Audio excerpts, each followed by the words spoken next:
Ok, alors on est réunis pour... Alors on va faire les Chaim évidemment. On est réunis pour une Idvadut de Yud Aleph Shvat. Yud Aleph c'est plus que Yud, puisque Yud on sait dans tout notre judaïsme. Yud c'est les 10 Sfirot, c'est Asara Ma'amarot. Les 10 Sfirot, les 10 Ma'amarot, les 10 paroles de Dieu, les 10 Sfirot des mondes divins, les 10 Makot. Dès que vous avez 10, vous comprenez qu'il y a quelque chose d'important. C'est une Shlemut. D'accord? Une perfection. La perfection de 10, c'est aussi la perfection des 10 forces de l'âme. C'est du champagne. Les Chaim et les Bracha. Aujourd'hui, c'est un jour où il faut faire les Chaim. Enfin, pour ceux qui veulent, évidemment. On va profiter de la bouteille. C'est de la vodka. C'est la vodka. Ouais. Les Chaim et les Bracha. Qu'on soit tous zochés de vivre immédiatement la Geoula Ametit Vashlema. Teref Umiyam Namash, donc immédiatement. Et que ça soit vraiment benachat, avec beaucoup de bonheur, beaucoup de bienfaits dans notre vie personnelle, qu'on rentre dans la Géoula, mais bekef. L'chaim et l'ivracha. On peut rentrer par Amen. Le projet du Rabbi, c'est celui-ci. Nous donner d'arriver à la Géoula d'une manière géolatite. C'est-à-dire d'une manière, cette délivrance, dans les siècles précédents, on a annoncé des catastrophes, Gog ou Magog, etc. Hein. Tout le travail du Rabbi dans la génération, ça a été d'imposer le contraire. Jusqu'à un degré de compréhension que la Géoula passe par notre vie personnelle. Auparavant, on ne pensait pas. On pensait que la Géoula était une structure générale qui va entraîner un bienfait dans ma vie personnelle. Voilà. Donc les gens attendaient leur Géoula, la Géoula, pour résoudre leurs problèmes personnels. Comme on peut attendre le mariage pour résoudre les problèmes personnels. Une fois qu'on s'est marié, on s'est rendu compte que c'est pas du tout comme ça. Non, on commence de nouveaux problèmes, voilà, que l'on ne connaissait pas avant. Dans la Géoula, vont commencer non pas des problèmes, mais on va dire une vie d'une richesse infinie, qui n'est pas liée aux problèmes que l'on a dans l'exil. Et ça, c'est un point, c'est vrai qu'on ne développe pas tellement. Dans l'exil, nous avons des problèmes qui sont liés à l'exil. Or, la Géoula, c'est une autre chose. La Géoula, elle est en dehors de la structure problématique de l'exil. La Géoula, justement, elle attend de nous aussi également, même si rien ne retarde rien, mais si on devait dire que le travail à faire au quotidien encore, qui n'est plus un travail comme l'idée de travail précédente, parce que l'idée de travail précédente, elle était itkafia, aujourd'hui, c'est vraiment itapra. Vivre bien et imposer ce bien-être à la Géoula qui va venir. On rentre avec notre bien-être dans la Géoula. Et ça découle de manière automatique. C'est ça ce que le Rabbi désire de chacun d'entre nous. Mais autrement, c'est vrai que dans l'idée première des sages, on était dans une grosse galoute, une situation terrible. On n'en peut plus, on arrive vraiment, vous voyez, comme l'idée d'Abraham avec l'eau qui le recouvre jusqu'au cou. Et au dernier moment, alors qu'on dit, ça y est, je vais me noyer, tac, la Géoula Ametit Vashlema. Finalement, on voit que c'est pas du tout comme ça. C'est pas comme ça parce qu'aussi il y a un psak du Rabbi en fait. C'est une volonté du Rabbi que ça soit pas comme ça. Puisque on est après la Shoah et que immédiatement après la Shoah il n'y a pas eu la Géoula, donc il n'y a pas de raison, c'est l'état d'esprit du Rabbi, qu'il y ait en fait une situation de catastrophe générale et qu'on rentre dans la Géoula comme ça. Non, c'est pas vrai. Alors, et de là les éléments du Rabbi qui nous dit la Gola devient Géoula, donc la structure même de l'exil, non pas négative mais positive, et ça dépend de nous. Si je regarde mon exil de manière positive, il devient positif. Et dans ce cas-là, en fait, je peux y intégrer tous les dévoilements divins que Dieu me donne d'y intégrer. Et pour ça, il faut augmenter les dévoilements divins. Où je vais les prendre, ces dévoilements divins, dans l'étude. L'étude de la Chassidoute est là pour nous donner des dévoilements divins. D'accord? Mais les dévoilements, c'est pas tout. C'est pas une grande lumière qui brille, etc. Qu'est-ce que c'est? C'est intégrer et reconstruire sa personnalité. Donc, divine. Reconstruire sa personnalité divine et humaine, en fait. Parce que Dieu a désiré les deux. Pour nous, intimement, la Gola avec le Aleph, c'est mon âme animale et mon âme divine. Donc l'idée qu'on allait jeter l'âme animale à la poubelle, le Rabbi nous dit le contraire dans cet état d'esprit. Il nous dit non, ton âme animale elle est là, mais elle devient une nefesh ativit. Elle n'a plus besoin d'utiliser le feu de sa passion pour te contrer, pour aller contre le judaïsme, pour aller contre l'avodat Hashem, etc., etc. En fait, elle comprend bien qu'il est de son intérêt de vivre cette passion qui est chez toi, comme on dit dans la Torah, un feu dévorant, mais dans le bon sens. C'est un feu qui fait que je suis comme le sné. Le buisson ardent, le feu brûle et je ne suis pas consumé. Et ça, c'est la vision de Moshe. C'est notre génération. Donc on peut très bien, en ayant une vie, voilà, avec des croissants, des dattes, du café, de la vodka, et en même temps avoir un feu qui brûle et qui ne consume pas notre personne humaine, en fait. Vous voyez? C'est-à-dire que l'être humain, la Gola, n'a pas disparu. Elle n'a pas été, comme l'Égypte, transformée en destruction absolue. L'Égypte, c'était Hiroshima après les 10 plaies. C'est pareil, il n'y a plus rien, quoi. Vous allez là-bas, vous dites, c'est ça l'Égypte dont on m'a parlé, tellement belle, tellement merveilleuse, c'est une grosse catastrophe. C'est l'Égypte, voilà, les fouilles que l'on voit aujourd'hui. Tout ce qui a l'air tellement détruit totalement. Il n'y avait plus rien de beau. Toute la nature, tout a été... Pourquoi? Parce qu'il fallait détruire pour reconstruire. Reconstruire en nous une nouvelle identité. Il fallait détruire la précédente. L'idée de notre génération est différente. On ne détruit pas l'identité précédente et on fait pénétrer dans cette identité une, on va dire, identité divine. C'est-à-dire une vraiment structure divine qui n'existait pas dans notre vie auparavant. Une autre dimension d'être. Oui, si vous voulez. Mais vous savez, en disant ça, je me rends compte que on n'a pas été vraiment... on n'a pas eu les passeurs, les gens qui nous ont accompagnés de manière optimale, en fait. Si on avait fait, comme le Rabbi nous le dit, d'après ce que je vous dis à l'instant, on aurait dû déjà, au moment de notre tchouva, ne pas détruire tout ce qui était notre passé. Et être capable d'y intégrer directement la Géoula. Et c'est là où le Rabbi dit toujours aux gens, ne laissez pas votre travail, ne laissez pas vos passions, ne laissez pas... Le Rabbi dit, garde ta structure. Seulement tu intègres ta Géoula. Tu apportes à ton travail une coupa de tzedaka, tu influences les juifs là-bas pour faire les mitzvot, les non-juifs pour les 7 mitzvot des Bnei Noirs. Mais j'ai pas bougé. La personne, elle est avocat, elle est ci, elle est, je sais pas ce que l'on... N'importe quel travail. Du moment que c'est pas un travail de poubelle totale, évidemment. Il peut très bien rester dans ce travail et tout transformer en Gdusha. Faire sa shlichut là-bas. Donc en fait, la notion de shlichut, c'est ça. On va dans le monde tel qu'il est, que ce soit en Chine, au Japon, à Katmandou, au Pérou, où on veut. Et là-bas, au sein même de cette situation qui n'a pas l'air du premier regard géoulatique, ça n'a pas l'air du tout la Géoula. C'est-à-dire l'exil total. Quand on va en Inde, on ne peut pas dire... Il y a la Vodazara, des statues avec des femmes avec 7 bras, ou je sais pas quoi, un gros bonhomme comme ça, un Bouddha, etc., etc. On dit, qu'est-ce que c'est, les vaches sont sacrées? On a l'impression d'être retourné en Égypte. Et pourtant, là-bas, il y a un dévoilement de Elokut par les shluchim, par les juifs qui sont là-bas et qui étudient. Justement, ces endroits-là sont beaucoup plus spirituels. C'est peut-être les rares endroits dans les shlichuyot où on étudie vraiment la Pnimiut Torah. Parce que les gens sont en recherche de spirituel. Ouais. On peut être dans le galout en étant chaliar aussi. Mais oui, bien sûr qu'on peut être en galout. Il faut d'abord influencer soi-même aussi. Exactement. C'est pour ça que le Rabbi dit que si un chaliar n'étudie pas, il ne peut pas être son chaliar. Il est déconnecté, c'est terminé. Donc en fait, la shlichut elle-même, c'est vrai que le côté matériel peut détruire le côté spirituel. Mais le travail, en fait, dans la génération où on se trouve, c'est de se dire que ça ne peut pas arriver.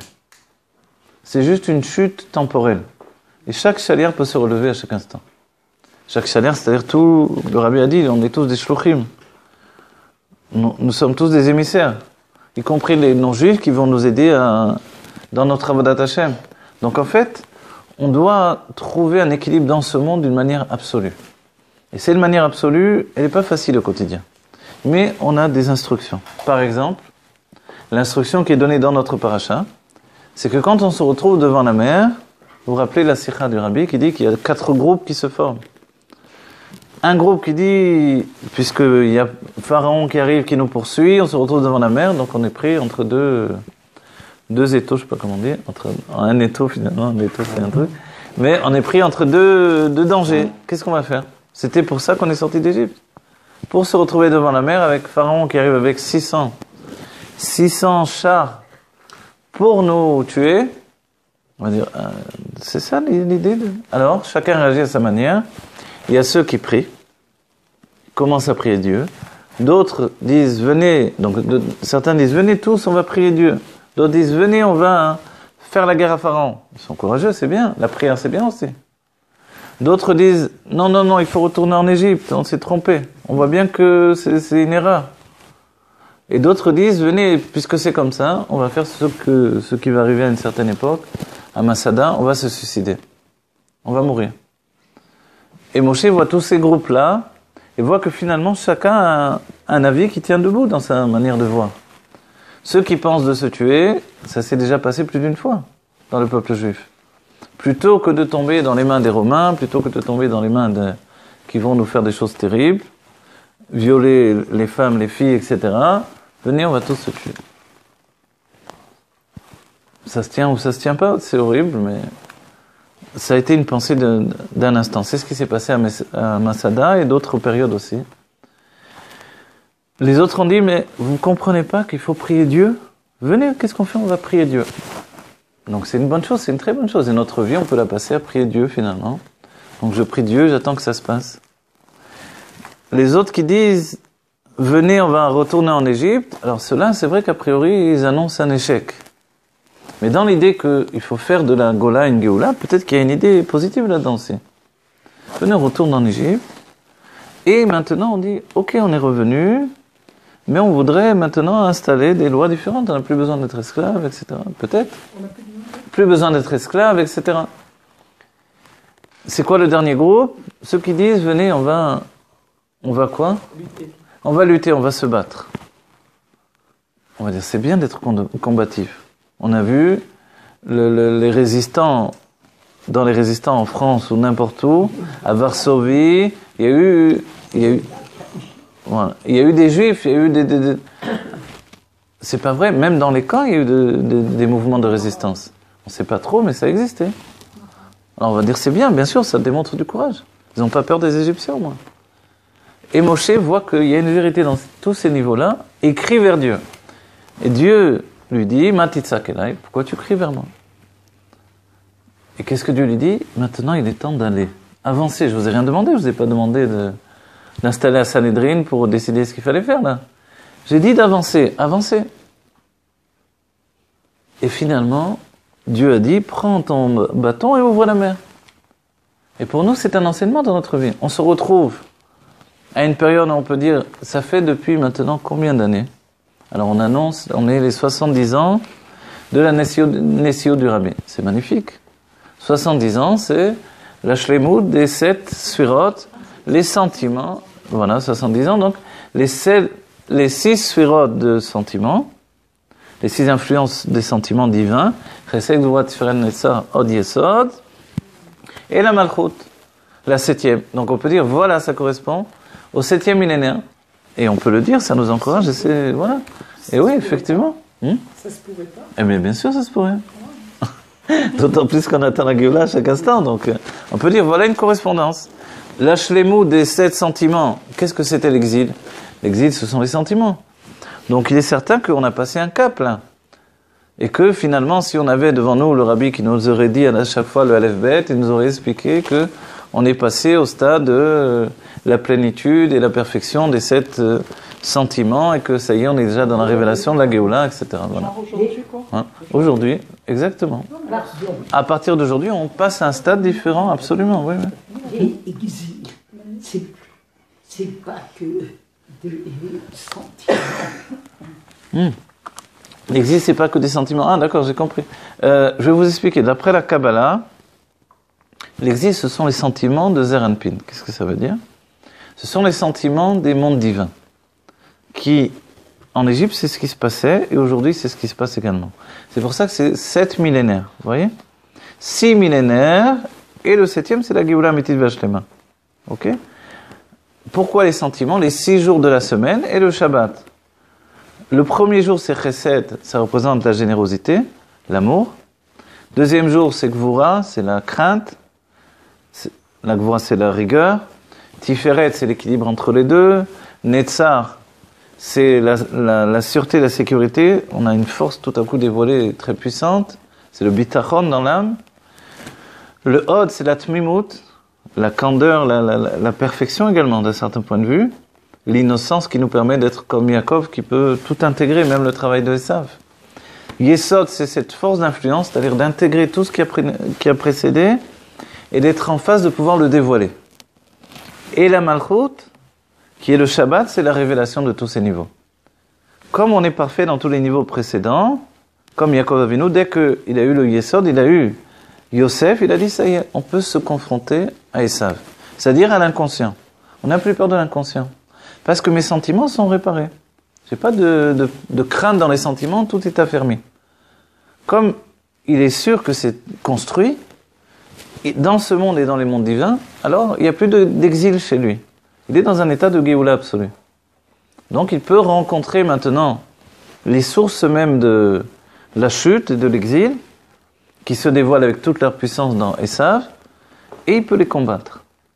Et en vérité, il pensait que Esav avait déjà fait tchouva et que donc le travail de tchouva pouvait faire que cet homme-là va devenir Mashiach et d'intégrer cette lumière dans les kelim qu'il a fait. Est-ce que ça veut dire par là que la perfection de Yaakov n'était pas dans l'absolu?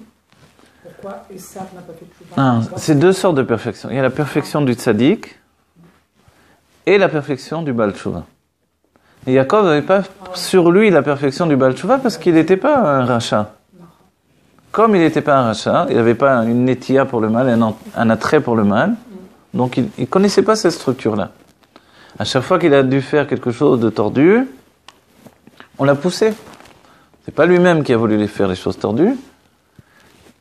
Je me rends compte, la dernière fois, on a parlé de ça exactement aussi. C'est marrant. D'un coup, je me rends compte. Bon, ok. L'echaim v'lebracha.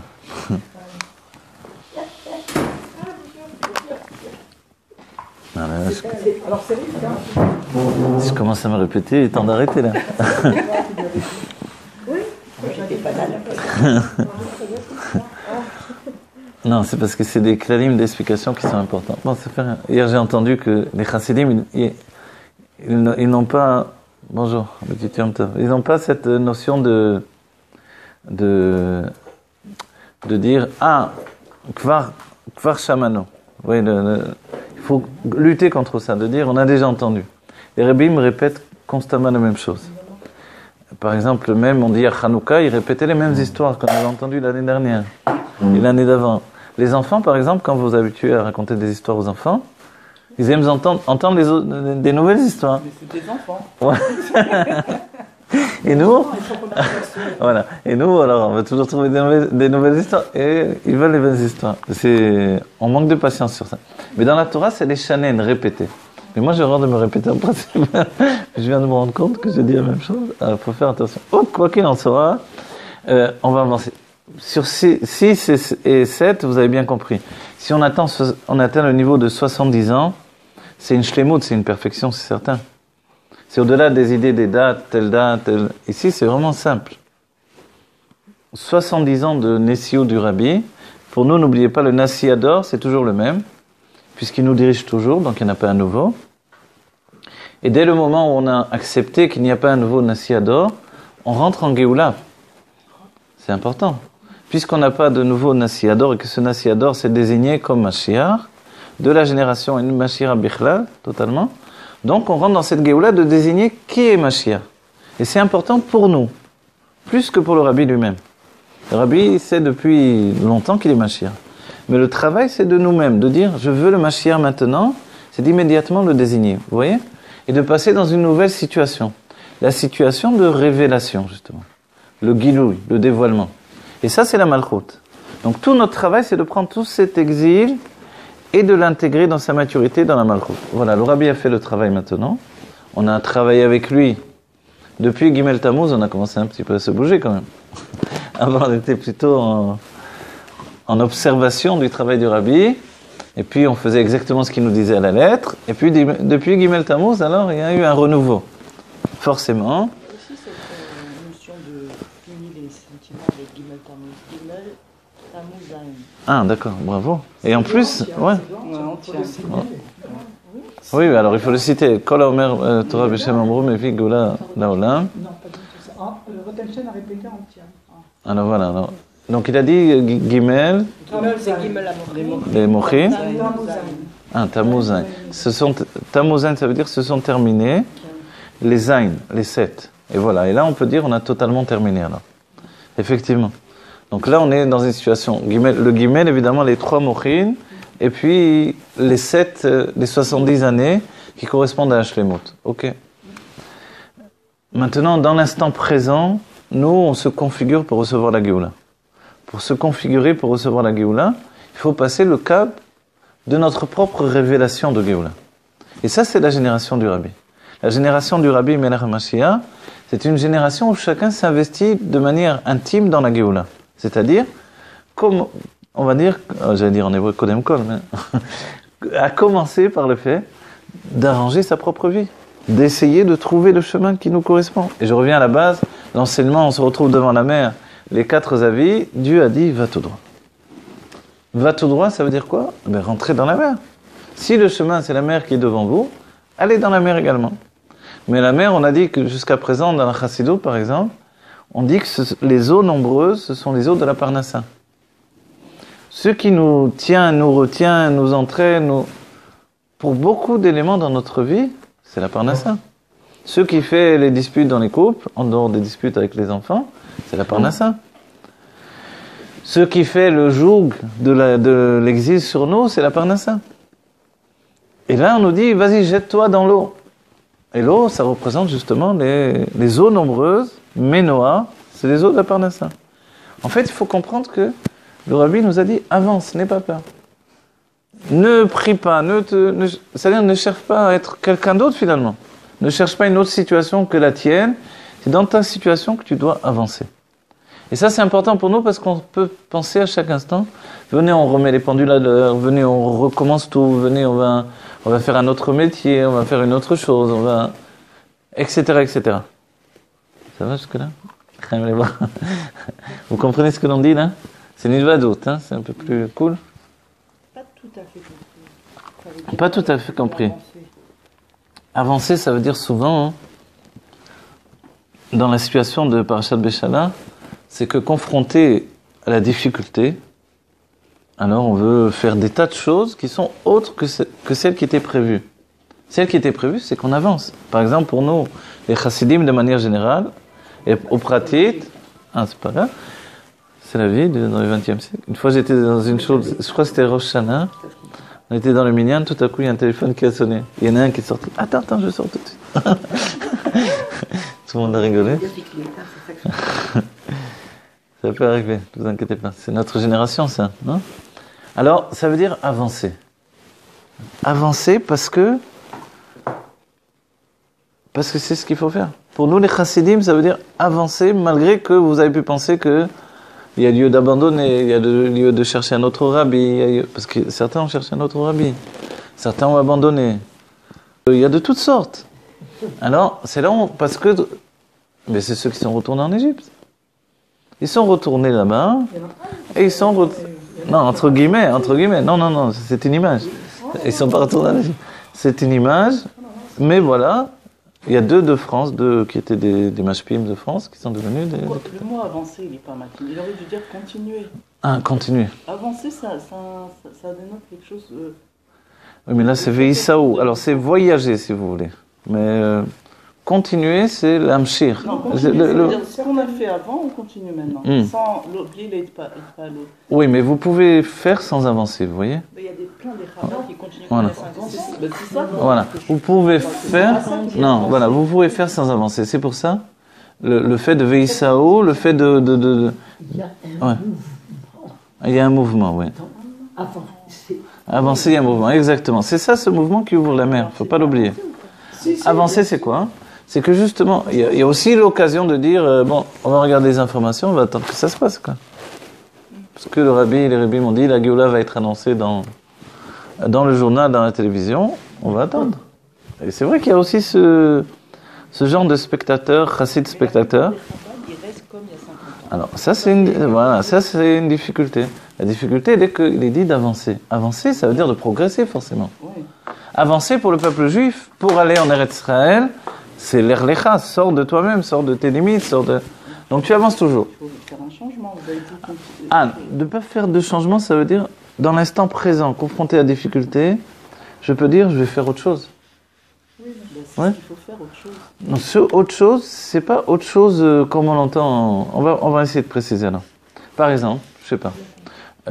Vous êtes un homme ou une femme chassid, vous étudiez la chassidout, vous voulez apporter la Géoula, ok? Alors vous voulez faire quoi? Maintenant je vous demande, vous voulez faire quoi pour apporter la Géoula? C'est quoi cette autre C'est chose? ce qu'il y a eu jusqu'à présent, parce que Zélo, comme le Rabbi l'a dit, Zélo Oïd, Vélo Moïd. Oui, mais depuis ce Lo Oil Velo Moïl, il s'est passé beaucoup de temps. Et ce beaucoup de temps, quand on arrive à Shivim Shana de Nesiut, ça veut dire que maintenant, oui, il y a des choses qui ont avancé.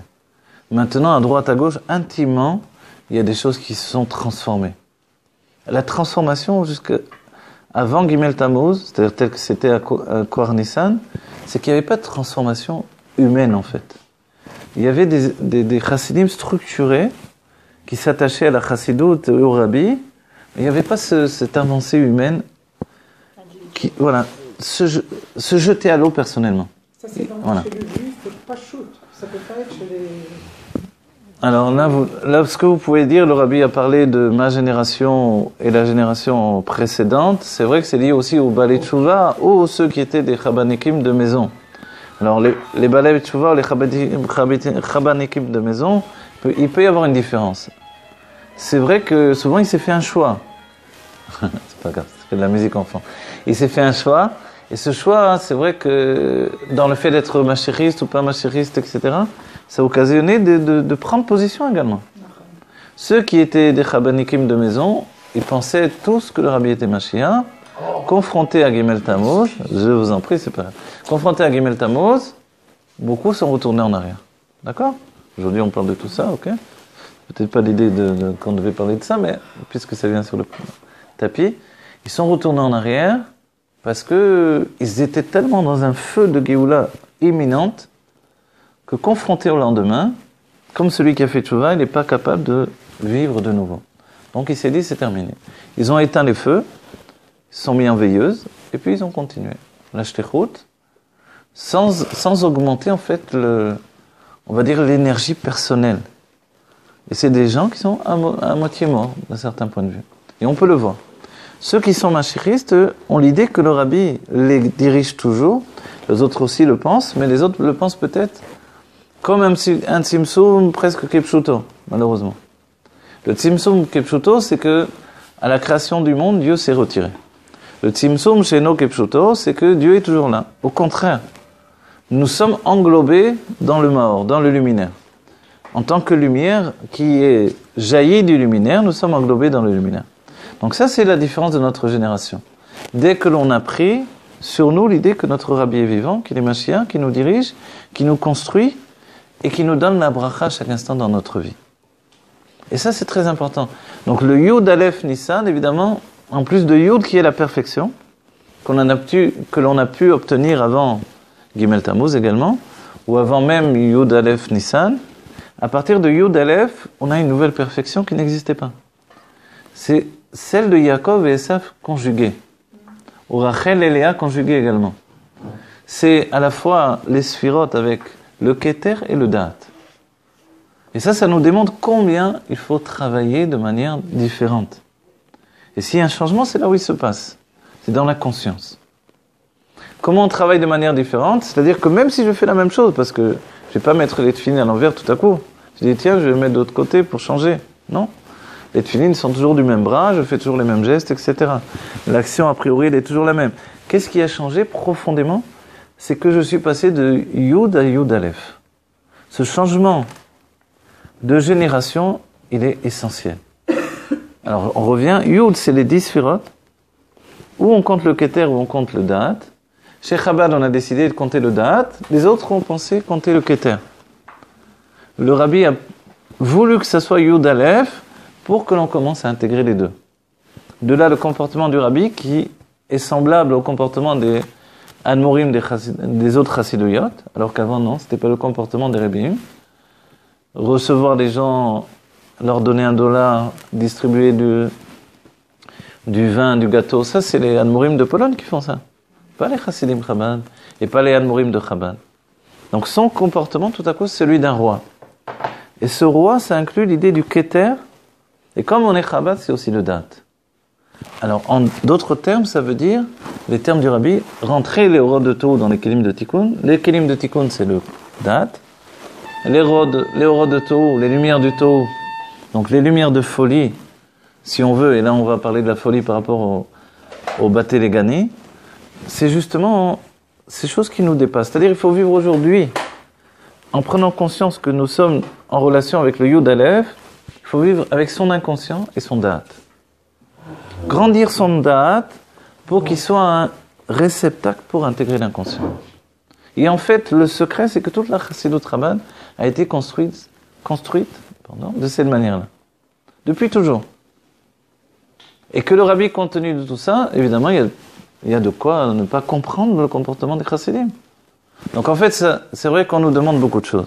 Et c'est pour ça que nous sommes une armée avec des soldats, peut-être qui sont sur le front, ceux qui sont dans les rues, qui mettent les tefilines, qui attrapent les gens, qui discutent avec eux, qui donnent les bougies de Shabbat, et qui font... Et c'est une énergie extraordinaire qui ne s'est pas arrêtée. Ce que l'on peut voir, c'est qu'il y a beaucoup plus d'énergie du côté de ceux qui sont machéristes, c'est certain. Pourquoi ? Parce qu'eux, ils sont en train de vivre avec le feu divin. Le feu vivant, en fait. On dit Elokim Chaim. Vous savez, l'une des expressions pour désigner Dieu, on ne parle de Elokim Chaim. Un Dieu vivant. La notion de Elokim Chaim, c'est très important. Il faut qu'il soit vivant. S'il n'y a pas cette vie, alors il y a une problématique. Et chez les Chassidim, c'est Chai la Chayot.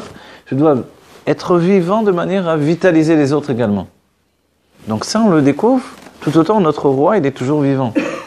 Comme notre roi est vivant, moi aussi, j'ai de la vitalité qui vient du roi. Et cette vitalité, dans le monde de l'action, puisqu'essentiellement aujourd'hui, il y a des âmes de Asiya, des âmes liées au monde de l'action, alors forcément, dans le monde de l'action, on la trouve sur le terrain. Sur les terrains, les chassidim se donnent à fond. Des bonnes nouvelles, grande réussite. Alors il faut apporter la Géoula dans votre travail. Oui. Donc sur le terrain, les chassidim intègrent, bonjour, bienvenue, intègrent toute la chassidoute, mais dans le vécu. Et c'est vrai que pour eux, le plus facile, c'est encore les sikhot du Rabbi. Et c'est pour ça que confronté à l'action, ce qui va primer, ce sont les sikhot. Et les Gorot Kodesh. Et donc, on a de quoi répondre à chacun. Quand on vient nous demander, on vient nous objecter, on vient nous parler, on a tout de suite une réponse. Ça, c'est quand on est dans le mode de l'action. Et il faut le faire. Ce mode de l'action, il est important. Vous savez, le Rabbi nous dit, souvenez-vous, quand on prend l'avion, on ne peut pas s'asseoir en tant que chassid rabat tranquillement. Ah, je vais pouvoir me détendre. Il faut se lever et mettre les tefilines à tous les juifs qu'il y a dans l'avion. Voilà. Il faut mettre les tefilines aux juifs qui sont dans l'avion, qui ne pensent pas à les mettre, qui ont oublié de les mettre, etc., etc. Comme celui-là qui, une fois, m'a dit « Ah, je croyais qu'on ne pouvait plus les mettre à partir d'une certaine heure. » Oui. Donc même quand on est religieux, on peut quand même faire Mifsaïm avec celui qui pense que... Tav lechem et les bracha. Dans le mode de l'action, évidemment, le Rabbi nous a donné les sikhot. Dans le mode des sentiments, c'est l'amour que le Rabbi a déployé pour chaque juif. Et c'est vrai que le souci de tous les Rebbeim, comme celui du Baal Shem Tov, c'est l'amour de l'autre juif.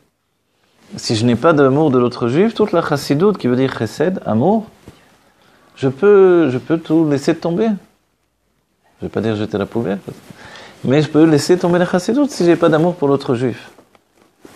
Donc, compte tenu que j'ai l'amour pour Dieu et l'amour pour l'autre juif, alors je peux commencer à m'aimer réellement. Et cet amour que je dois avoir pour moi-même, c'est un amour entier. Un tel degré que je dois vouloir m'accorder la Géoula.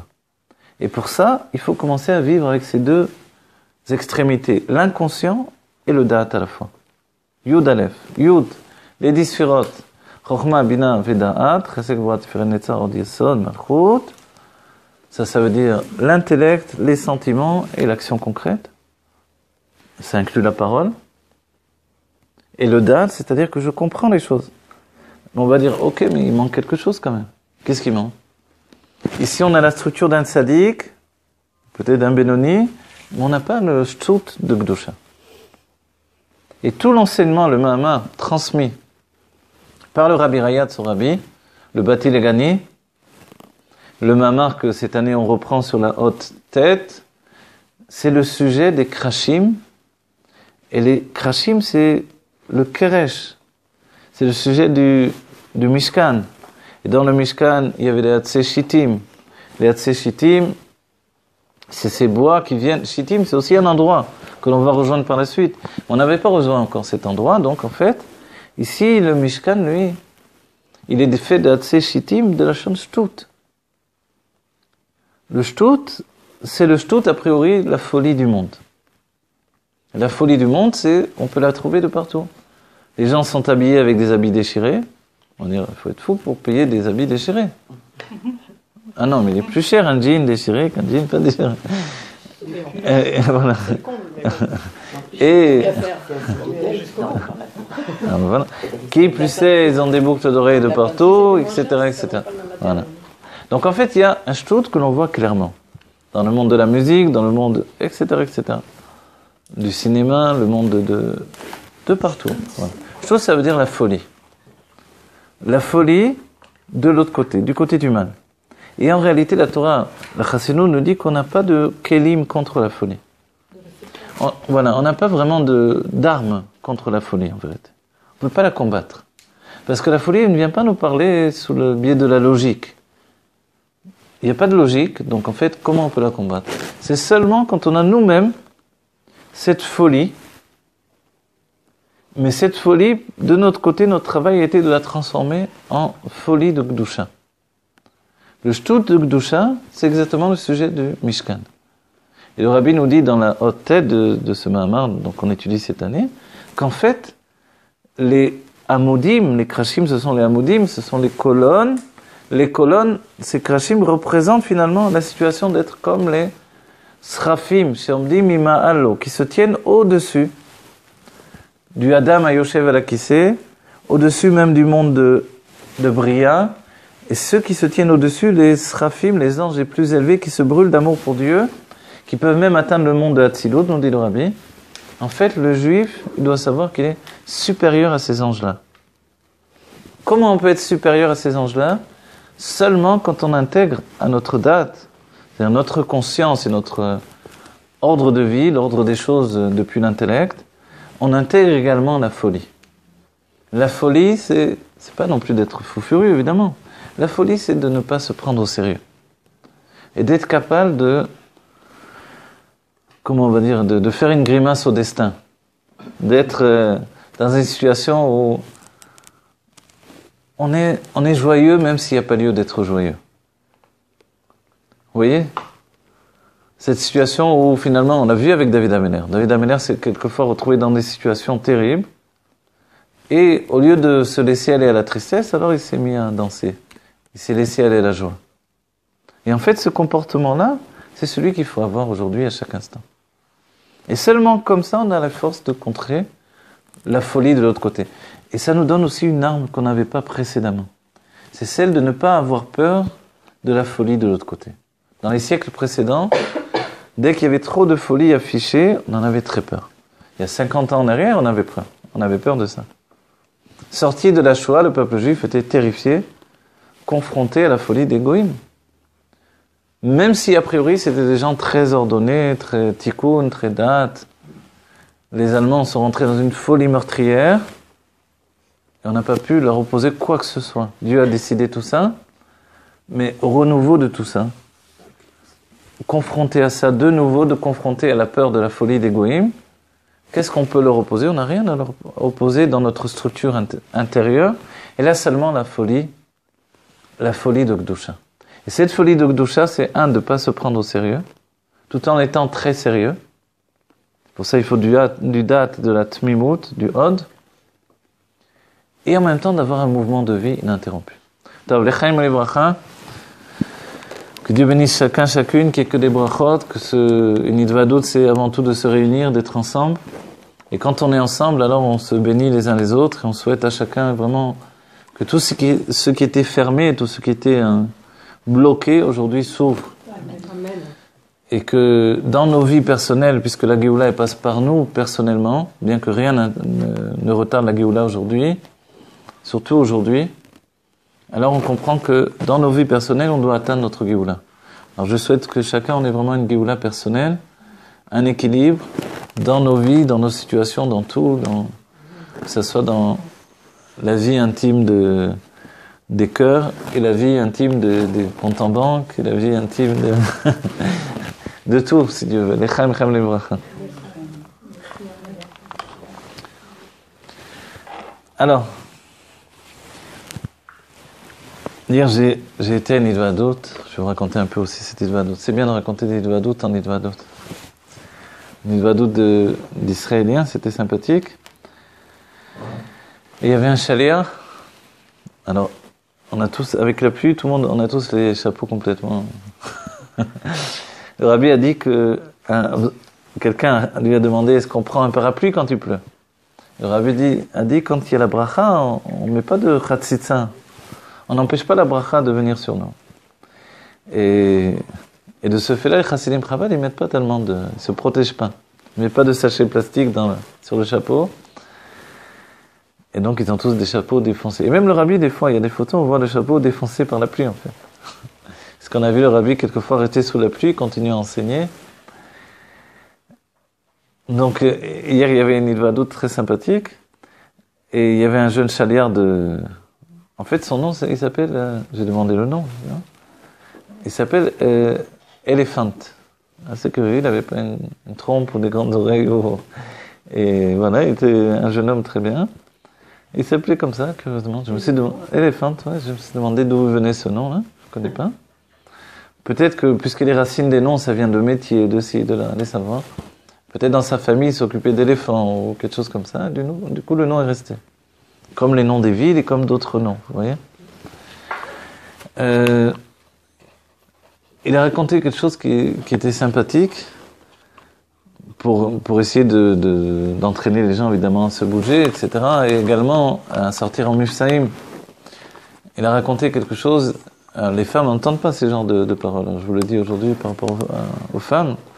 Il a raconté le fait que Yom Shishi, on ne peut pas dire que c'est à cause des femmes qu'on ne va pas en Mifsaïm. Et que la femme, c'est pas Elohim. C'est pas le monde naturel qui nous enferme, etc. Donc, on n'a pas d'excuses. Mais évidemment, alors on peut dire, mais quand il y a beaucoup d'enfants, etc., et qu'il faut aider la femme à la maison. Alors, il a dit, dans ce cas-là, on prend des enfants et on sort faire Mifsaïm avec les enfants également. Il a dit, bon, lui, c'est ce qu'il fait à Tel Aviv. Et puis, les enfants, ils distribuent les bougies de Shabbat, et lui, il met les tefilines. Et il dit, on met des coupeaux de tzedaka, et avec la coupe de tzedaka, il dit, on va ramener 200 shekels, par exemple. 200 shekels, on les donne pour la femme de ménage qui va faire le ménage pour quand on rentre après. On va dire, alors qui a fait le ménage, etc. Alors on paye la femme de ménage, etc. Cet état d'esprit, vous savez, ce que je viens de dire là simplement, ce qu'il a dit simplement en fait, ça n'existait pas auparavant, de penser comme ça. Avant la génération du rabbi, ces paroles-là, vous ne pouviez pas les entendre. Un chassid qui voit les choses simplement. Il a raconté des histoires, comment confronté à des chassidim, des chassidim, des futurs chassidim dans la rue, à Tel Aviv. Alors il a fait faire tchouva à quelqu'un qui est maintenant chaliar, à Jérusalem. Et c'était des gens qui ne voulaient pas du tout étudier. Il a réussi à leur faire venir à un shiur de chassidut. Et finalement, il y en a un qui a ouvert un pub kasher, qui fermait le Shabbat. Et l'autre est devenu chaliar. Ça aussi, ça n'existait pas avant. Des pubs cachers. Des pubs cachers, mais de pouvoir parler à un juif et qu'il intègre finalement, qu'il puisse avoir cette contradiction, à la fois de continuer à être dans son métier, dans sa vie, et en même temps, de pouvoir faire que ça soit caché. Vous vous rendez compte ce que ça veut dire? Quand on demande, mais comment on peut illustrer tout ce que l'on dit? Voilà une illustration. C'est-à-dire que dans ce stade-là, c'est vrai que la personne ne va pas durer peut-être une éternité, elle ne va pas rester avec son peuple caché, etc. Mais finalement, il y a aujourd'hui quelque chose qui n'existait pas vraiment, qui n'a jamais existé, il faut s'en rendre compte. Prendre cette richesse pour l'intégrer dans notre vie. C'est-à-dire que Internet et l'Avodat Hashem, ça n'existait pas. Internet ou les téléphones et également les cours de Torah, ça n'existait pas. Tout ça, ça n'existait pas. Pourquoi ? Parce qu'il n'y avait pas cette rencontre entre deux mondes. La rencontre entre Esav et Yaakov, c'est fait juste entre Esav et Yaakov. Mais elle ne s'est pas faite dans le peuple juif, en fait. Aujourd'hui, on a fait vraiment cette rencontre. Cette rencontre-là qui s'est faite là, elle annonce cette nouvelle génération. La génération de la Géoula que nous sommes. Donc, pour nous, c'est une idée de la Géoula. On peut penser, mais dans la Géoula, il n'y aura pas des pubs, etc. Si on aime les pubs, si on aime sortir, si on aime se retrouver entre amis pour boire un verre, qui nous dit que dans la Géoula, il n'y aura pas tout ça ? Vous comprenez ? C'est-à-dire que cette notion, ces choses humaines qui sont importantes pour les hommes, finalement, s'ils arrivent à s'intégrer dans le service de Dieu également, c'est que ce sont des choses qui sont pour l'éternité, en fait. Vous voyez, il y a une notion dans la Méditerranée, c'est d'inviter quelqu'un à boire un café. C'est-à-dire, tu l'invites, on propose le café, mais après, on va lui donner des gâteaux, on va lui donner autre chose. Mais on propose le café. Et du coup, le café, ça devient une invitation à se retrouver. La même chose, le Baal Shem Tov a pris l'idée que de s'asseoir autour d'une table, c'est une invitation à se retrouver et exprimer nos âmes juives dans la Vodat Hashem, dans le service de Dieu. Il n'y a pas si longtemps, je vous ai dit, dans les maisons, il faut qu'on arrive à faire ça également. À lancer des invitations à se retrouver en famille. Je vous donne un exemple. Moi, personnellement, j'ai essayé de le faire, en tout cas. J'essaie de le faire, de temps en temps. Oui. Non, je veux dire, si la femme veut devenir esclave de tout ça... Non. Pas besoin de devenir esclave. Vous pouvez prendre des catering, vous pouvez prendre des femmes de ménage. Il y a toujours un moyen de s'arranger. Ou le mari peut aider de toute façon. De toutes les manières, ça marche avec l'aide du mari. Ne vous inquiétez pas. Mais je donne un exemple. Cette semaine, donc, il y a eu c'était avant-hier. Il y avait la soirée pour les femmes, donc une vadou de femmes. Je suis resté tout seul avec tous les enfants à la maison. Alors, catastrophe, déjà, crise épileptique, comment je vais m'en sortir? Bon. Le petit bébé et les autres, etc. Et finalement, j'ai dit, bon, on va rassembler tout le monde dans la même pièce, déjà, on va éviter les... Voilà, ça va être déjà mieux, voilà. Et les enfants dans les lits, et puis, on a fait une vadou comme ça ensemble. On a raconté des histoires, on a chanté des nigounim, etc. Et tout le monde était content. Il y a eu des petites interruptions de biberon, mais... Mais vous voyez, ce que je veux dire là, c'est pas pour dire bravo, je suis super et tout, c'est pour dire que tout le monde peut faire des trucs comme ça. On peut tous faire des trucs comme ça. Vous voyez ? On peut tous faire des moments où on a l'impression que ça va être la panique à bord, et puis on le transforme en un moment agréable. Le problème, c'est que la réaction qui est en nous, c'est que comme les forces cachées de l'âme ne connaissent pas la situation, et qu'elles ont envie, elles, au contraire, d'avoir leur tranquillité, alors on panique immédiatement. On panique. La panique, c'est pas toujours de dire « Ah, qu'est-ce qui se passe, etc. » C'est aussi de ne pas savoir quoi faire. Comment je vais m'organiser, c'est une galère, j'en ai marre, toujours.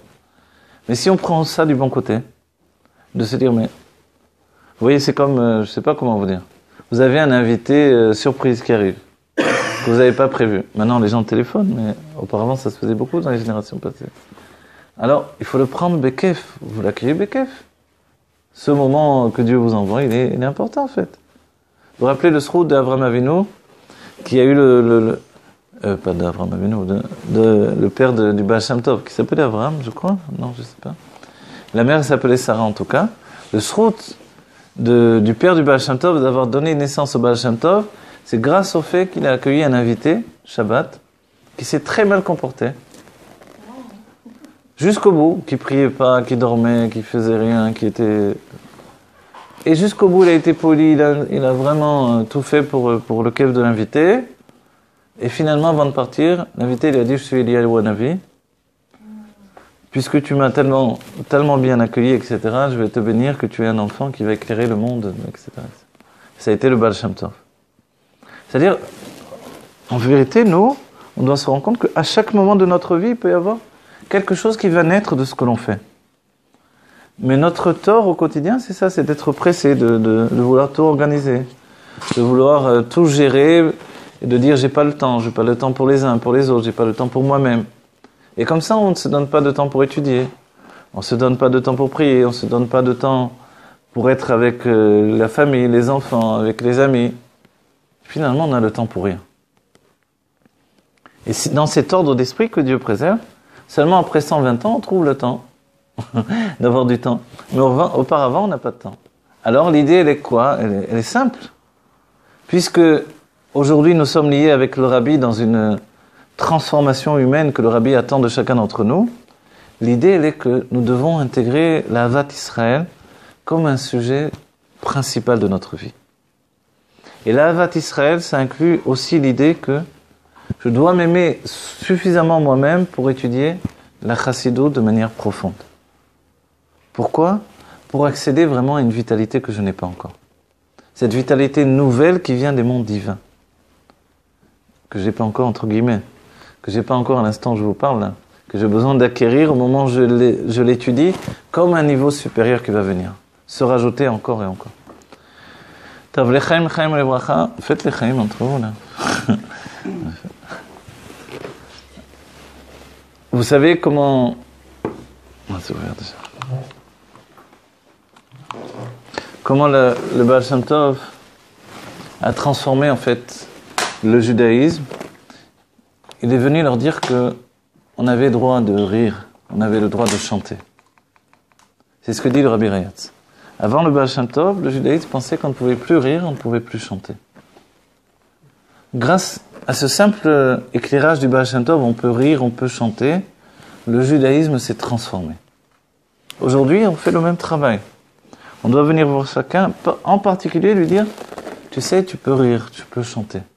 Il faut d'abord avoir envie de rire soi-même. Il faut avoir envie de rire soi-même. Mais le Rabbi a dit non, le Rabbi a dit, quand vous allez dire aux autres de rire et de chanter, alors vous allez commencer à rire et chanter vous-même. C'est ce que dit le Rabbi, c'est l'état d'esprit du Rabbi. C'est pas parce que tu mets pas les tefilines que l'autre ne va pas mettre les tefilines. Que tu vas pas l'aider à mettre les tefilines, à faire une mitzvah. Il faut quand soi-même on n'est pas dans... Non, en fait, je vous dis pourquoi. Parce qu'on est pris par la chose. On est entraîné nous-mêmes.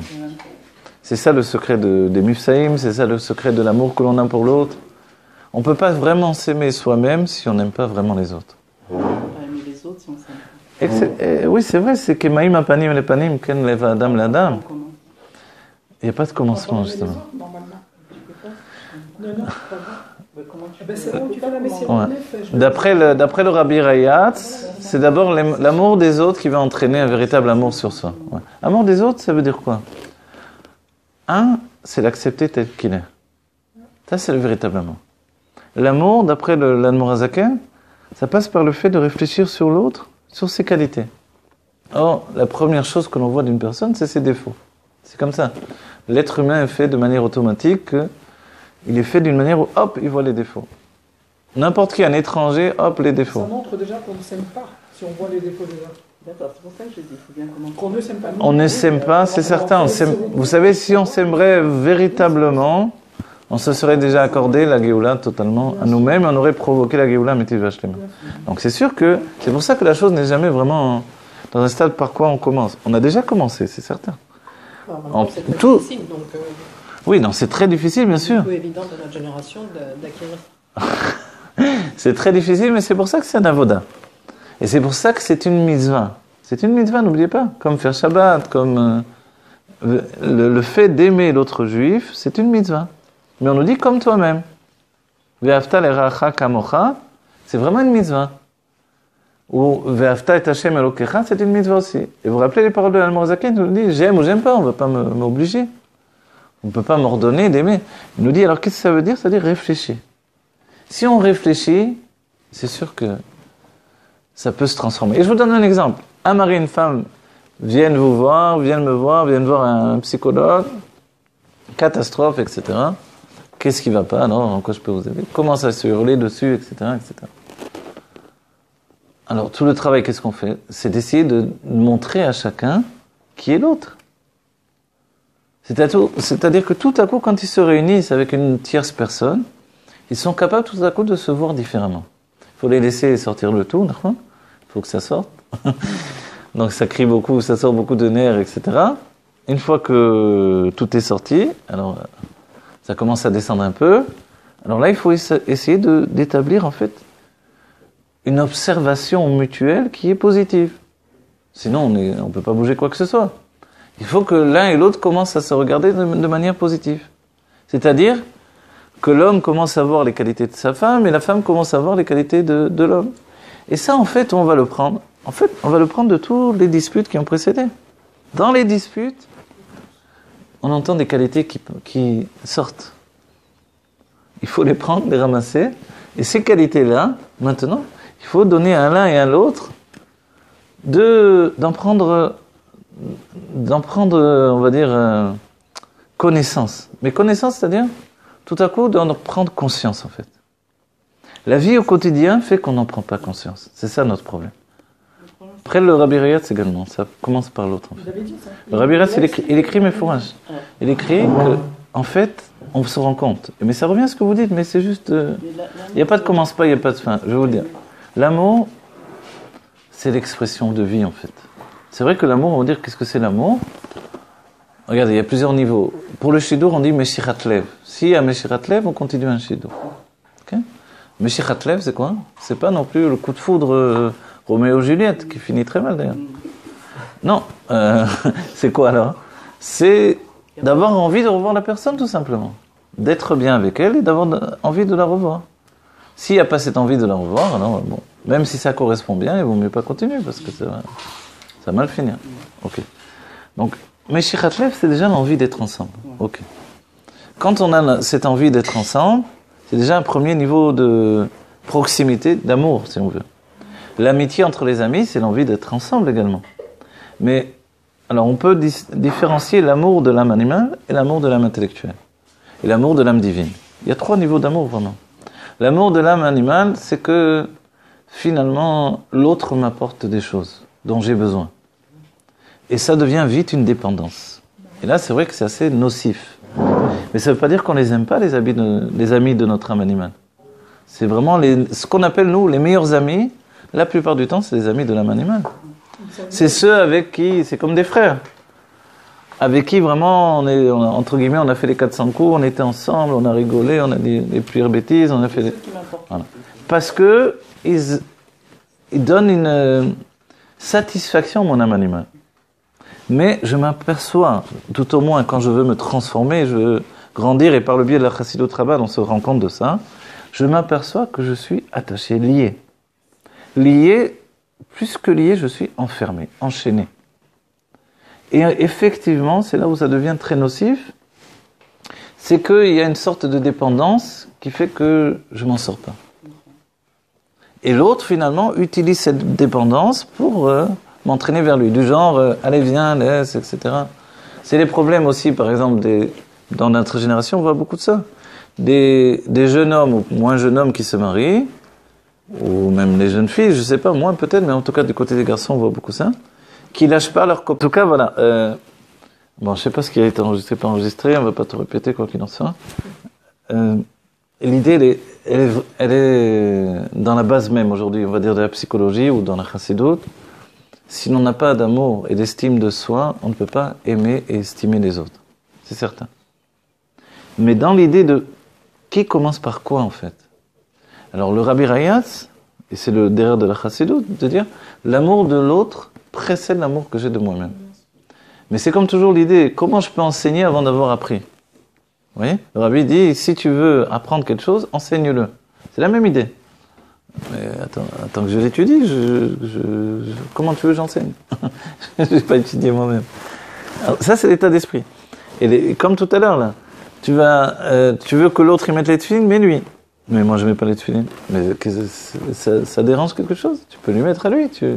Et on a vu, effectivement, des gens qui font mifsaïm et qui ne sont pas religieux, entre guillemets, de manière dévoilée eux-mêmes. C'est la force du Rabbi de faire ça. Donc, en fait, le point de vue, il est différent. Mais quand on réalise combien je dois aimer l'autre, je réalise combien je dois m'aimer, moi aussi.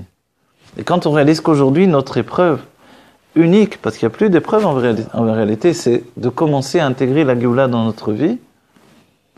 Cette épreuve-là, c'est une épreuve de bien-être, de kef, d'amour, c'est-à-dire d'optimiser. Vous vous rappelez l'image? On a dit la dernière fois également. On allume la lumière et on voit tous les objets qui sont dans la pièce qui étaient auparavant éteintes. C'est le Rabbi Reitz qui dit ça. Donc en fait, dans notre vie, on doit allumer la lumière et voir tout ce qu'il y a de bien. Excusez-moi, est-ce que vous pouvez nous dire de quelle façon, en 3 ou 4 exemples par exemple, la personne peut s'aimer elle-même? De quelle façon? De quelle C'est façon? une question pratique là. Ok. En fait, la base de s'aimer soi-même, c'est extrêmement profond d'abord. Si on parle vraiment d'après la Chassidoute, au niveau de l'âme, s'aimer soi-même, c'est un sentiment d'expression. Le Baal Shem Tov dira, si le juif s'aimait vraiment, il ne s'accorderait pas tout ce qui s'accorde dans la vie. Des mauvaises choses qui lui font du mal. Vous comprenez ça? C'est-à-dire que je m'aime, alors je dois me faire du bien. Aujourd'hui, ça inclut même me faire du bien au niveau de l'âme animale. C'est-à-dire, auparavant, par exemple, vous savez, il y a un réflexe comme ça. Un père de famille ou une mère de famille ou quelqu'un qui accueille des invités. On fait des belles choses pour les autres, etc. Et quand c'est pour soi, alors, il y a des personnes, quand ils sont seuls, ils ne mangent même pas. Ils n'ont pas envie de se faire à manger pour soi, pour eux-mêmes. Oui. Tandis que quand il y a des invités, quand il faut s'occuper de frères et sœurs, d'enfants, de maris, de ci, de là, alors là, on se donne à fond. C'est un manque d'amour de soi. C'est un manque d'amour de soi, bien sûr. Pourquoi on peut kiffer autre chose que de se crever à faire à manger? Non, pourquoi vous parlez toujours le mot de crever? Je ne parle pas de crever. On parle même, faites-vous un œuf au plat, mais avec un peu de... Je ne sais pas comment vous dire les choses. Vous voyez, ce petit quelque chose que vous feriez pour l'autre, que vous ne faites pas pour vous. La question est Alors, pourquoi voilà. on fait pour l'autre aussi. Ah non, vous le faites pour l'autre parce qu'assez souvent, quand il y a un réflexe, tout à l'heure on a dit, dans la Méditerranée, quand on dit viens boire un café, c'est une invitation en fait. Mais on ne va pas lui donner que du café, peut-être la personne ne veut pas du tout de café. Mais le café, c'est un certain symbole. Ça vient, je ne sais pas, peut-être des Arabes même en vérité. Mais quoi qu'il en soit, c'est un symbole, viens boire le café à la maison. Vous voyez ? Ce symbole-là, le café, ça devient l'amitié, ça devient... Ouais. Pour être aimé, accepté, toutes ces choses-là, on peut faire pour l'autre aussi. C'est pas obligé que ce soit quelque chose de... Alors là, je parle au niveau... Voilà, on va commencer par le niveau matériel. Matériellement, comment on s'aime soi-même en se faisant du bien physiquement.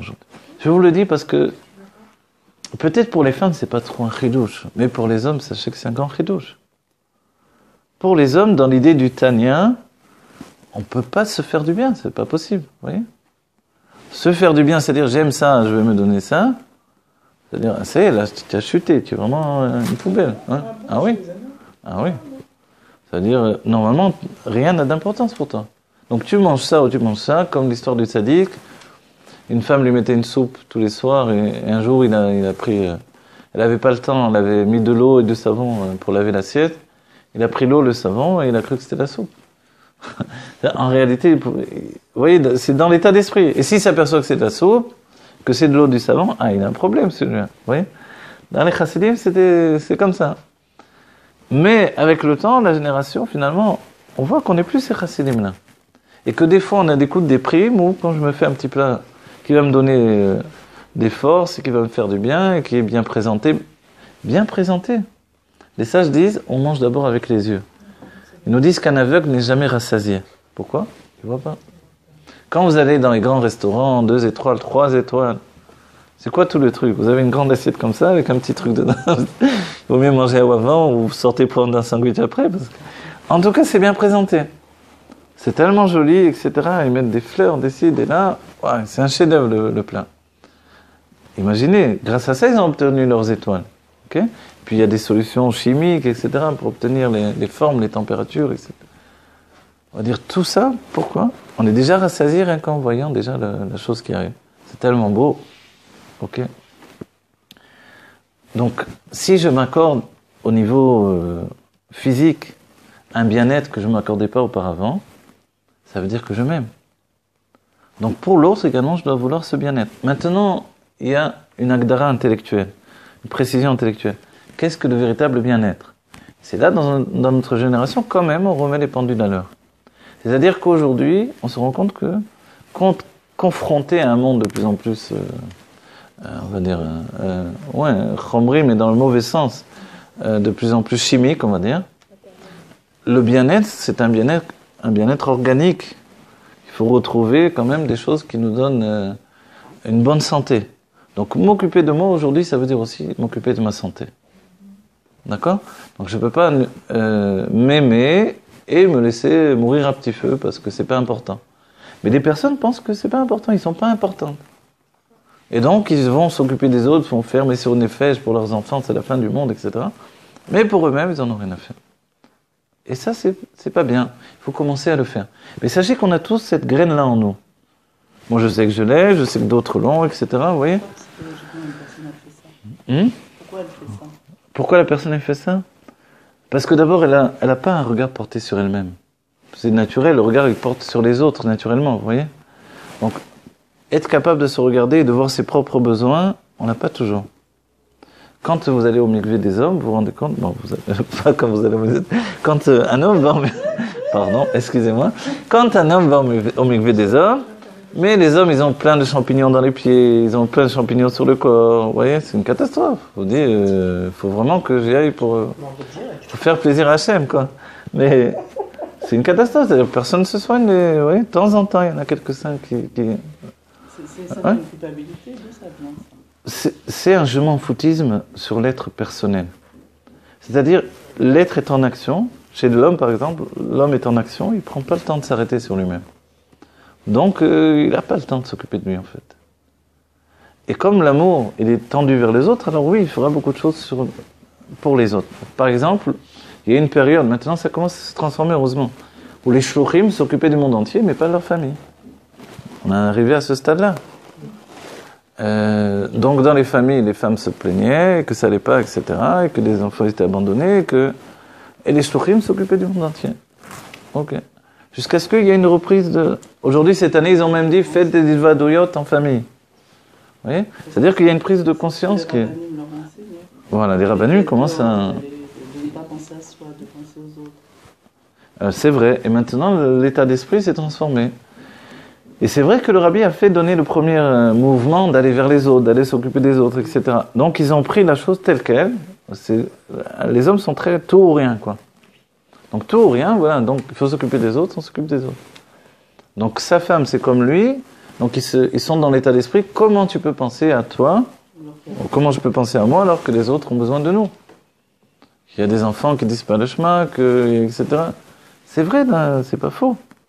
Mais, oui, ce ne sont pas des théories, justement. Ce sont des vérités. Des vérités qu'il faut inscrire dans notre vie. Des guides. Oui, il faut vivre, il faut se marier, il faut avoir des enfants, il faut... Mais pourquoi on ne le fait pas? Il faut être heureux dans le couple. Vous croyez, il faut avoir de l'amour pour l'autre juif. Dites-moi que c'est vraiment ce que vous voyez tous les jours, alors je vous dis, oui, je dis des choses inutiles. Mais j'ai pas l'impression que... Moi, je vous dis, quand je me parle là, je me parle pour moi-même, je ne vous parle pas pour vous. Peut-être vous... Non, mais c'est très bien. Je suis content que vous me disiez ça. Ça démontre que vous avez intégré tout ça. Et que c'est vrai qu'il doit y avoir une contradiction de... Mais l'amour que l'on doit porter aux autres, il doit commencer par nous. Dans l'action, en tout cas, c'est ça. Dans les sentiments, l'amour que l'on a dans les sentiments, ça doit tout dépasser. Les chassidim disent qu'il faut un amour qui soit sans fin. Sans fin. Ad mitsuya nefesh, c'est le terme. Vous voyez? Un amour sans fin. Et le Baal Shem Tov a dit pour un autre juif qui est à l'autre bout du monde. Peut-être qu'on verra jamais. Mais aujourd'hui, grâce au fait que le monde est petit, on peut voyager, on peut voir, alors on peut aimer tous les juifs de partout dans le monde. Et cet amour, il peut même se porter sur le monde en général, même sur les goïms, même sur les créatures de la terre, même sur... On dit sur celui qui a fondé... Un travail aujourd'hui qui peut demander des années, et en attendant, Mashiach, on attend quoi. Non, on n'a pas le temps des années, justement. C'est ça le truc. C'est que tout ce que je vous dis, il faut, comme vous avez dit, et je suis très content de ce que vous dites, c'est-à-dire qu'on a intégré, vous voyez? Finalement, l'esprit, il est fait comme ça. Dès qu'on intègre les choses, on peut vivre. Et même si c'est des contradictions, vous avez raison, là, l'écoute, le divin, c'est de vivre avec des contradictions. C'est vrai que je m'aime et je m'aime pas. Et vous voyez, c'est comme il y avait je sais pas, une chanson, je t'aime moi non plus, un truc comme ça. Ouais. Voilà. Mais en tout cas, moi je vous le dis, vous voulez de la Géoula personnelle, il faut grandir l'amour de l'autre et l'amour de soi. D'accord? J'ai commencé par l'autre parce que c'est un mouvement de vie. Et ce mouvement de vie, il entraîne vers vous. Ok? Maintenant, si on revient au fait de Yud Aleph Shvat, le rabbi, à 11h du soir, a pris sur lui la Metziut de la Nesiut. C'est-à-dire, il a pris sur lui d'être le roi d'Israël. Ça veut dire ça, finalement. Man Malché Rabbanan, quels sont les rois, en fait? C'est les sages. Donc, le sage qui prend sur lui d'être à la tête d'un mouvement qui est, on va dire, le dernier mouvement dévoilé, que ce soit à l'époque du Rambam, que ce soit le Rachim HaKadosh, le Baal Shem Tov. Aujourd'hui, c'est la Chassidut Rabbad. À ce moment-là, en fait, il prend sur lui toutes les âmes d'Israël. Donc, il y a de quoi refuser un an, en vérité, avant de se confronter avec toutes les âmes d'Israël. Mais un an, c'est un cycle.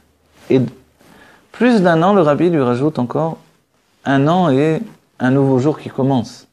C'est ça, finalement. C'est une année et un nouveau jour qui commence, pour que ça soit Yud Aleph.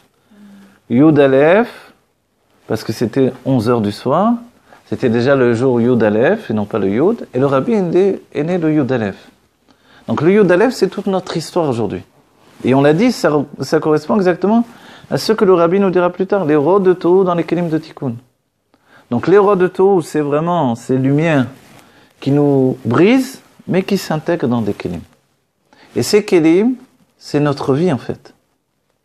C'est notre vie structurée d'après la Torah et les Mitzvot, mais en même temps, en sachant que la Géoula devient Géoula. Donc il y a des tas d'autres choses que l'on aurait jetées auparavant, que normalement, d'après le Aleph Bet du Shulchan Aruch, peut-être qu'on n'aurait pas dû avoir de téléphone, on n'aurait pas dû avoir Internet, on n'aurait pas dû... Aujourd'hui, on se permet tout ça dans le sens où on est capable de briller dans tout ça avec la lumière de la Chassidut. Donc, d'en faire un Avodat Hashem également.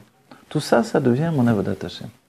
Donc en fait, la limite entre la vie personnelle et le service de Dieu diminue de plus en plus.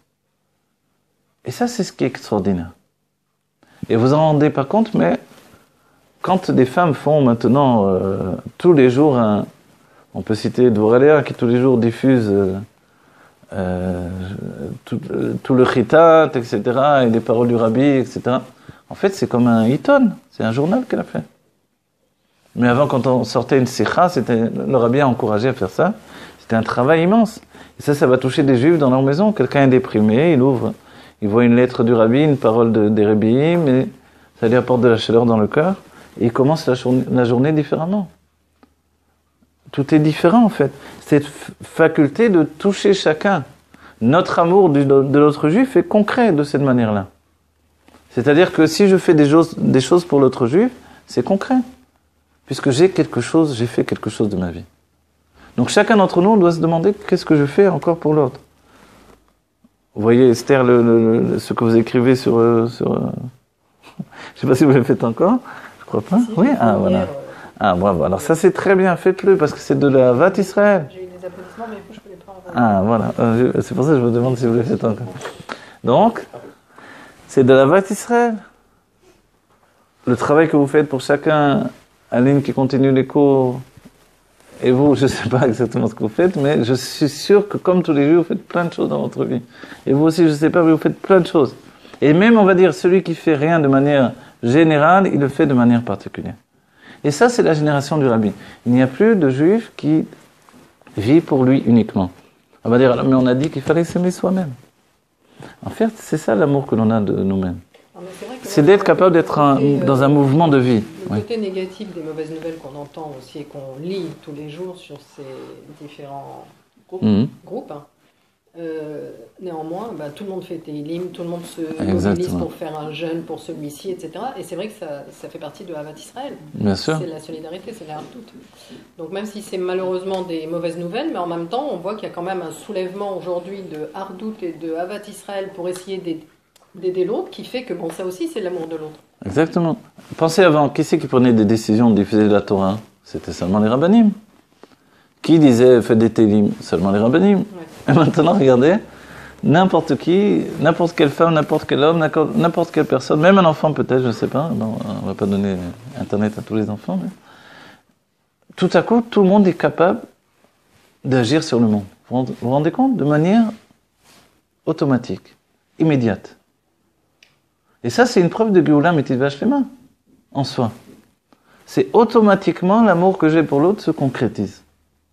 Par une parole de bien, par un bon conseil, par... Et c'est extraordinaire. Pensez pas? Oui ou non? Rabbi, il a parlé de Echad, Shtaim, Shalosh. Ouais, Echad, Shtaim, Shalosh pour provoquer la Géoula de manière définitive. Parce qu'en réalité, un seul suffit. Celui qui provoque la Géoula, pour amener la Géoula, c'est vraiment celui qui fait la jonction, la fusion entre la notion du Yud-Aleph, c'est-à-dire le Dat Elion, qui est le Keter, et le Dat Tarton, qui est le Dat.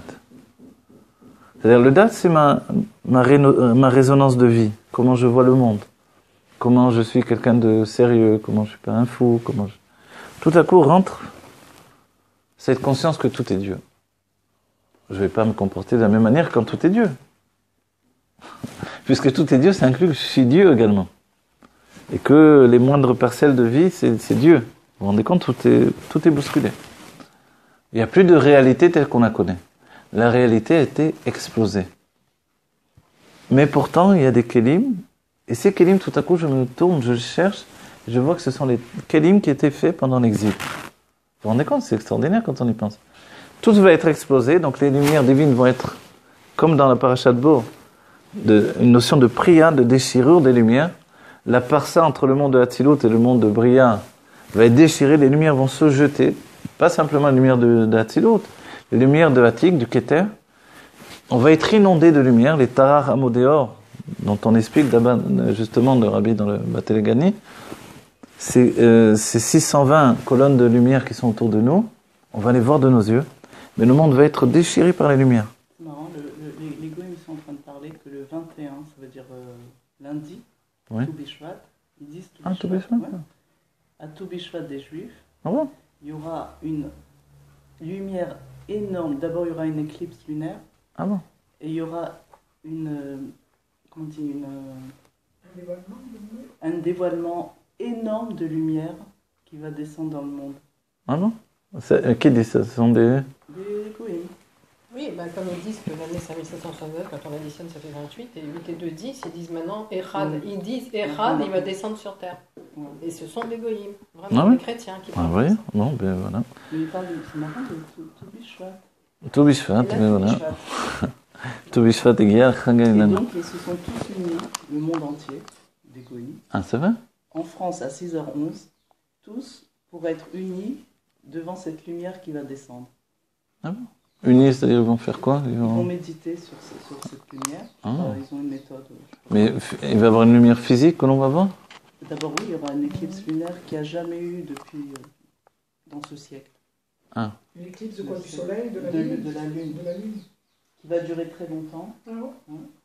Alors c'est le contraire de la lumière, ça? Oui, bien sûr, il va y avoir le rocher alors dans ce cas-là. Ouais.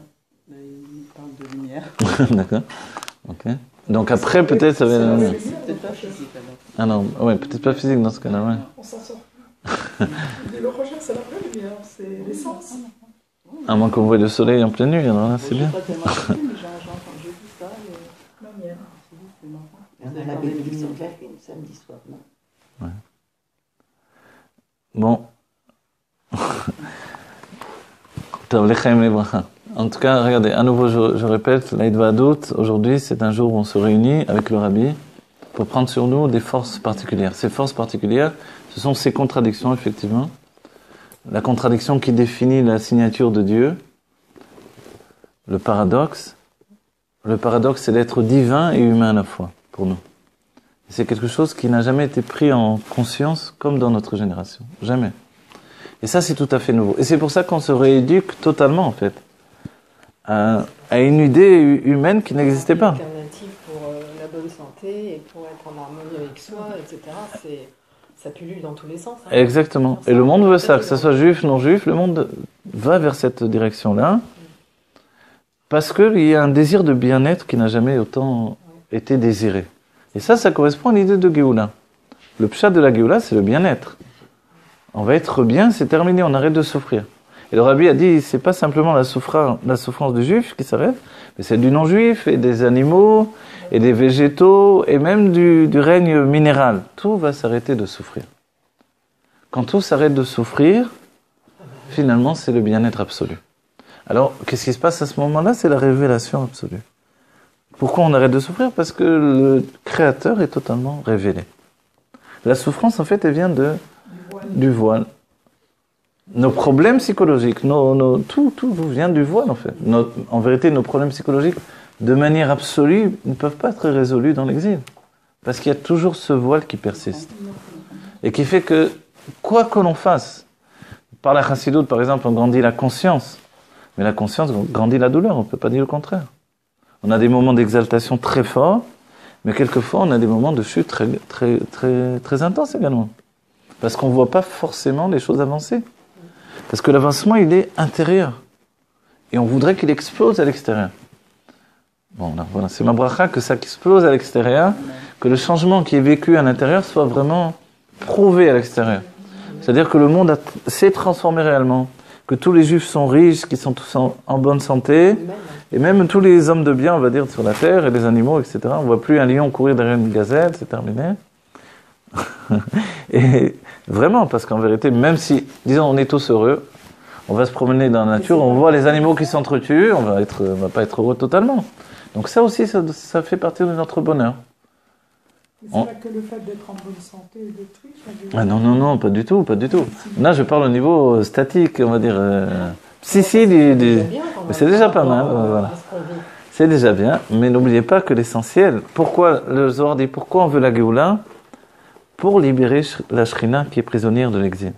C'est quoi la Shrina? Qui est la plus grande souffrance. Voilà. La Shrina, c'est en réalité la présence de Dieu qui n'est pas dévoilée. C'est-à-dire Dieu souffre encore plus que nous de ne pas être dévoilé. Alors on dit alors dévoile-toi. C'est vrai, dévoile-toi si tu souffres encore plus que nous. Et c'est pour ça que Dieu a installé que ça vient de nous et de lui en même temps. Et qu'il nous a confié une part de lui-même, c'est l'âme divine. Et cette part qui est en nous, finalement, elle doit arriver à se libérer elle-même. C'est-à-dire, imaginez bien, la lumière de l'âme divine pénètre dans notre corps et rencontre notre exil, elle est enfermée. Et dans cet enfermement-là, c'est une galoute. Tout à coup, on lui dit, tu dois le vivre bien, tu dois comprendre que c'est une élévation, etc. Mais il faut y arriver à le vivre véritablement, le ressentir véritablement. Donc le stade que l'on doit vraiment atteindre dans l'instant présent, c'est ressentir ce bien-être véritable immédiatement. Et ça, se dire que dans l'instant où je suis, ce que j'ai, c'est le meilleur que j'ai. Je peux vous trouver des exemples infinis. Une femme est mariée avec un mari qui a une tête de schnock, je parle de moi, elle peut se dire, j'aurais pu avoir une tête de schnock encore plus... Non, elle doit optimiser cette tête de schnock-là pour qu'il devienne quelqu'un d'agréable. Le mari, il n'arrive pas à comprendre sa femme, elle est toujours énervée, il ne comprend pas pourquoi, elle est toujours déçue, elle ne comprend pas pourquoi, elle n'est jamais contente. Mais en vérité, il doit découvrir le... En fait, l'un doit aller vers l'autre et découvrir le bien qu'il y a l'un dans l'autre et arriver à un bien, on va dire, vécu, réel. Celui qui n'est pas marié, il doit se dire, eh ben, au moins, j'ai évité d'être marié à une tête de schnock. C'est-à-dire que dans le fait d'optimiser les choses, on doit se dire que je dois trouver du bien là où j'en suis. Vous voyez? Voilà, exactement. Voilà, même celui qui n'a pas d'enfant, il doit se dire, mais Dieu veut que je m'occupe de moi, c'est pour ça qu'il ne me donne pas d'enfant. Vous voyez? C'est comme ça la vie, c'est fou, mais c'est comme ça. Et on doit être extrême dans l'état d'esprit de dire, je dois trouver le bien dans ce que je vis. Alors, je dois m'occuper de moi. Donc, allons-y. C'est plus facile quand on est tout seul de s'occuper de soi que quand on doit attendre de quelqu'un d'autre qui s'occupe de moi et qu'il faut s'occuper de lui. Et que c'est compliqué. Vous voyez? En fait, chaque instant doit être vécu de manière intense, optimale. Voilà. C'est ça l'état d'esprit, de voir que tout est là pour le bien et qu'on peut tous avoir la Géoula Mitzvah Shlema. Voilà. Quand elle parlait de 3-2-1 tout à l'heure, que s'il y a au moins une personne, c'est la personne dont vous avez parlé une fois dans un cours, qui est l'élu déjà avant même que le monde soit créé, qu'il y a un élu qui va arriver à sa Géoula pour la Géoula Shlema. Et ça peut être n'importe qui dans le monde. Ouais. Moi j'ai dit comme ça qu'il y a un élu comme ça. Oui. Enfin en tout cas, d'accord, c'est bon. Choisi, c'est sûr. Ouais, non, c'est sûr. On va dire pour Dieu et pour tout le peuple juif, c'est vrai. Vous avez raison. Il y a quelqu'un qui est déjà. Peut-être vous d'ailleurs, hein. Méfiez-vous. Non, c'est la question. Ça peut être n'importe qui. Oui, ça peut être n'importe qui. C'est ça le truc. Mais n'importe qui étudie qu'est-ce que Dieu et qui est capable de faire fusionner cette conscience divine avec sa réalité. Comprenez? C'est-à-dire parce que si les livres restent les livres, c'est un peu la difficulté au quotidien, que la chassidoute reste dans les livres, que notre vie reste une vie de patachon, on va dire, je sais pas quoi, comment on dit, on n'a rien fait. Donc il faut justement faire fusionner les deux. En même temps, donc ça peut être un homme ou une femme, mais la femme, elle n'étudie pas comme l'homme non plus. Mais aujourd'hui, c'est faux. Les femmes étudient ce qu'il faut. Peut-être qu'elles n'ont pas étudié la Gemara, les halachot, autant que les hommes, je suis d'accord avec vous. Ok. Mais dans la Pnimiut Torah, les femmes ont des cours de Pnimiut Torah qui, quelquefois, sont supérieurs à ceux donnés aux hommes. Et puis, n'oubliez pas, tout dépend de l'état d'esprit. Est-ce que vous êtes là au moment du cours ou vous n'êtes pas là? Si les hommes sont dans les cours, mais en fait, ils n'ont pas la tête à ce qu'ils étudient, ça ne sert à rien non plus. Vous voyez? Donc, en fait, c'est celui qui est capable de l'intégrer. L'Admor HaZaken dit toujours, étudier c'est une chose, l'Eidbonen c'est l'essentiel. L'Eidbonen c'est les chanen, répéter c'est les chanen, l'Eidbonen c'est réfléchir, voilà. Répéter aussi c'est important, mais réfléchir à la chose. Quand on réfléchit, on se l'accapare. On l'intègre, elle devient nous-mêmes. Bon, je ne sais pas quelle heure elle est. Voilà. Elle est bientôt 1h. Bon, c'est le moment où on va se souhaiter les brachot chacun. Amen. Aujourd'hui, Terefom Yam Namash, on veut voir le Rabbi Melech Mashiach. Non pas tel qu'il était avant, c'est important de le dire. C'est sûr. Voilà. Pourquoi? Parce que c'est important, vous voulez voir le Rabbi Melech Mashiach. La Géoula Metiv Hashlema. Le Rabbi en tant que Mashiach. Voilà. C'est-à-dire ne pas retrouver un souvenir. Ah oui. Oui, mais retrouver le Rabbi Melech Mashiach. Le mot retrouver convient pas. Voir le Rabbi Melech Mashiach en tant que Mashiach immédiatement. D'accord? Pour que tout le peuple juif accède à sa Géoula. Et son état de Mashiach, il est évident que c'est pas exactement tel qu'on l'a vu en étant un homme qui s'est caché par rapport à nous tous, mais c'est le Rabbi dévoilé complètement. Et comme nous-mêmes, nous aurons un état de dévoilement de notre âme, alors on aura vraiment les kelim pour intégrer sa lumière et vivre dans une évolution constante à l'infini. Voilà, on souhaite à chacun, Terefom Yam Namash, de vivre la Géoula Amitid Vashlema. Alors, peut-être je vous l'avez dit, peut-être c'est notre dernier cours, parce qu'on rentre dans la Géoula, ensuite on étudiera encore. Mais on peut dire. Non, je vais vous dire franchement, des fois les derniers temps, je ressens comme ça, je me dis, on sent que les choses arrivent à leur fin. Enfin, en tout cas, moi je le sens. Moi je le sens pas. Moi je sens que les cours arrivent à leur fin d'un certain point de vue. Vous voyez? Bien sûr, on peut. Non, je vous dis juste un sentiment. Sur Internet a été diffusé des centaines, des milliers de cours. Il y a des milliers de personnes qui regardent, il y a des centaines d'abonnés dans le monde entier qui regardent. Ça, c'est juste moi. Maintenant, rajouter tous les autres qui diffusent, etc. On sent qu'on arrive à la fin de ce qu'on peut faire, entre guillemets. Que peut-être nous-mêmes, on a d'autres choses à faire aussi, à réaliser encore. Parce qu'on n'est pas terminé. On n'a pas terminé le chemin qui mène à ce que l'on doit être nous-mêmes. Je ne dis pas maintenant, c'est le dernier cours, j'abandonne. Je veux dire par là que et on vit ce sentiment un petit peu, on se confronte un peu à ça, vous voyez? C'est-à-dire qu'on a conscience que tout est déjà dit, on a tout dit. Vous savez, l'époque de l'Admor Hamsaï, l'Admor Hamsaï a dit, j'ai écrit toute la Chassidut, toute la Kabbalah. Voilà. En fait, cette notion de dire, on a tout dit, non, ça voudrait dire que la Géoula Amitid Vashlema peut commencer immédiatement, que si ce cours, c'était un empêchement pour apporter la Géoula, voilà, c'est le dernier cours. La Géoula peut venir maintenant. On abandonne. Je n'ai pas envie du tout de tenir ce cours ou un autre, etc. Voilà. En fait, se rendre compte que, voilà, il n'y a rien de plus à dire. À chaque fois, on va que répéter, on va rapporter, on va préciser peut-être, c'est vrai. Mais on ne va faire que préciser. Et que tout est là, et que on arrive à la fin. Alors voilà, dernier cours. Le dernier cours, on va faire le titre, dernier cours des rapports. On va voir la réaction. Bon, voilà. Que vite, ce soit le dernier cours avant la Géoula Amitid Vashlema Terefom Yam Namash. Après, vous étudierez avec le Rabbi Melech Mashiach, vous n'aurez pas besoin de moi. Vous aurez directement un accès direct. Vous n'aurez pas besoin d'internet, un accès direct, voilà, sans fil. Ouais, voilà. Allez,